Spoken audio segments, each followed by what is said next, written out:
તો આજે અમે જઈ રહ્યા છીએ વટલી. મારા ફોઈ છે ને, ફોઈ સાસુ એમની છોકરીની એટલે કે મારી નણંદની સગાઈમાં with my full family, full enjoy. ઘરની અંદર બોર થતા તો થયું કે લાવ ને ઘરની બહાર આટો મારીએ. ત્યાં તો મારી નજર પડી જીએસઆરટીસી ઉપર. વાવ, જીએસઆરટીસી. વાહ વાવ, બાબુ કેવું ધારી ધારીને જોવે છે. આ છે સગાઈની મેઇન રસમ. છોકરા તરફથી છોકરીને કાચલી આપવી, વાતો, અને એ આટલી બધી. બાપરે બાપરે, હું તો સાંભળીને જોઈને થાકી ગઈ. એટલે પછી મેં બગાસા ખાધા.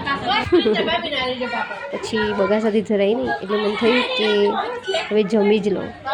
વાતોથી પેટ તો ભરાશે ને, એટલે પછી અમે બધા જમવા બેઠા. બીજું બધું તો ઠીક, પણ મારા દેરાણી લાગે બહુ ભૂખ્યા થયા. એ મારી થાળીમાંથી ઠપકારવા લાગ્યા. આપણું ગુજરાતી કલ્ચર પ્રણામ કરે, મીન્સ કે વેલકમ કરે છે બધાને. હવે બધાએ મન ભરીને સેલ્ફી લીધી, કારણ કે બધા તૈયાર થઈને એટલા માટે જ આવે છે કે સેલ્ફી લઈ શકે, ફોટા પાડી શકે. પૈસા વસૂલ આમ જ થાય છે.